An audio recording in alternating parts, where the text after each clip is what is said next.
They say love is blind, but I never imagined mine would be blindfolded, literally. For 10 long years, I believed in Joseph. I believed in our love, our loyalty, and the quiet strength of our marriage.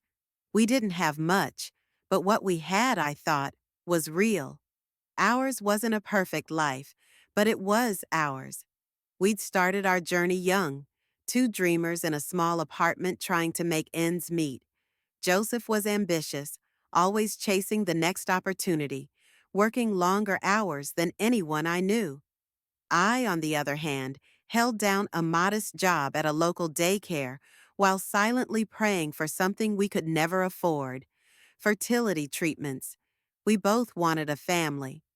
But as the years slipped by and the silence in our home deepened, we began to carry that emptiness in our own separate ways. I clung to faith. He clung to desperation. And maybe that desperation is where everything started to unravel. It was a rainy Tuesday evening. Joseph came home late, his shoulders soaked, his eyes filled with something I couldn't quite name, something between hope and guilt. "There's a new business deal," he said as he kicked off his shoes. "Someone I knew from years ago reached out. He says it's a one-time opportunity, life-changing." My heart leapt at the idea. We'd been scraping by, and a break like this felt like a gift from above. But his tone? It wasn't quite right. "Is there a catch?" I asked. He hesitated, smiled weakly. "Nothing I can't handle. Just trust me." I did. Of course I did. He was my husband. But what I didn't know was that this business deal wasn't about stocks or contracts.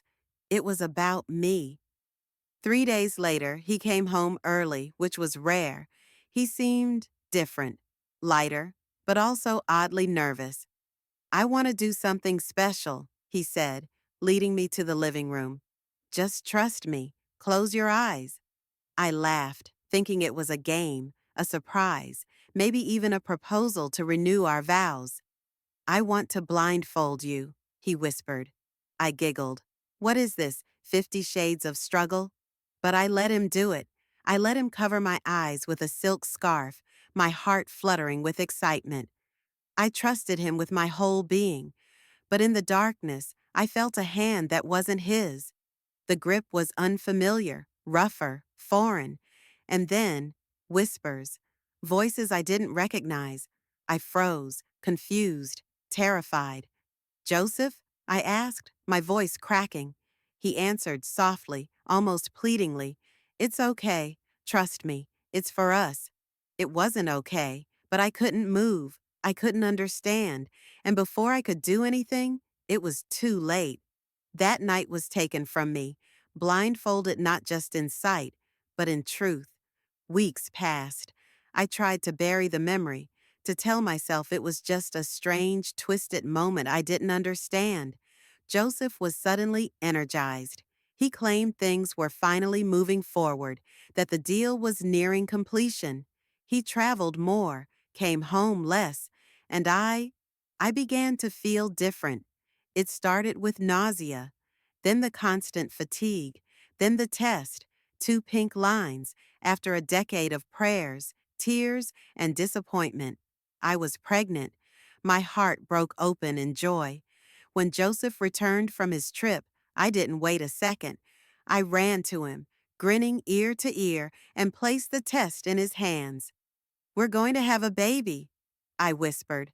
At first, he looked stunned, but then his expression shifted, not to joy, not even relief, but dread. "That's amazing," he said, but his voice was trembling. I knew something was wrong, deeply wrong. For 2 days, he barely looked me in the eye. Then one night, he sat down beside me and asked if I remembered the night of the blindfold. My blood ran cold. And then he confessed. He told me everything.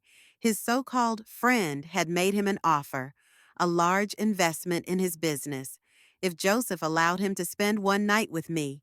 That night, my husband didn't just betray my trust, he traded it. I was desperate. he whispered.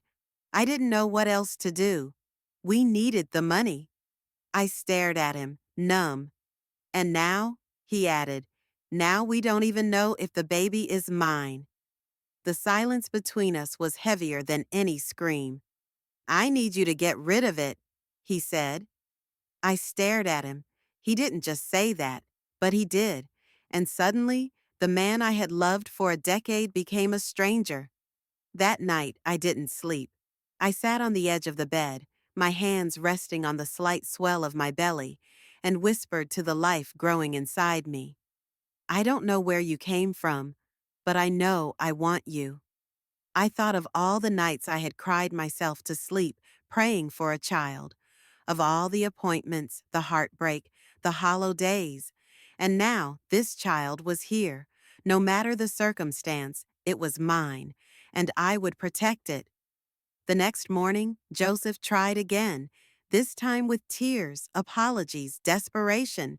But I had already made my choice.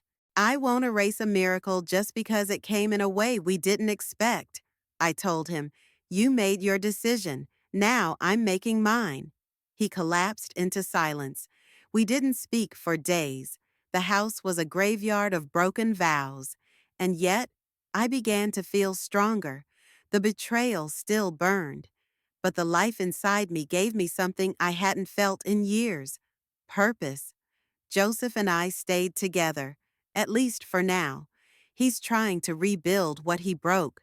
I see it in the small things, the way he makes tea without asking, the way he folds my laundry just the way I like, the way he tries to talk to the baby through my stomach.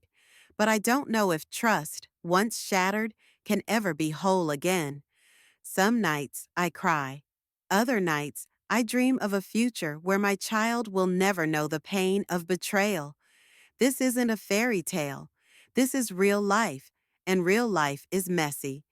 But through the storm, I found something I didn't expect, my own strength. This child, no matter how they came into the world, is my light. And maybe, just maybe, that's enough for now. I don't know what the future holds. Will Joseph and I make it? Will we learn to forgive, not just each other, but ourselves? I can't answer that yet, but I do know this. I will never again let love blindfold me, and I will never trade my worth for someone else's desperation, not even for love, because now I love someone else even more, someone who is yet to arrive, yet to speak, but already growing beneath my heart. This is not the end of my story. This is just the beginning.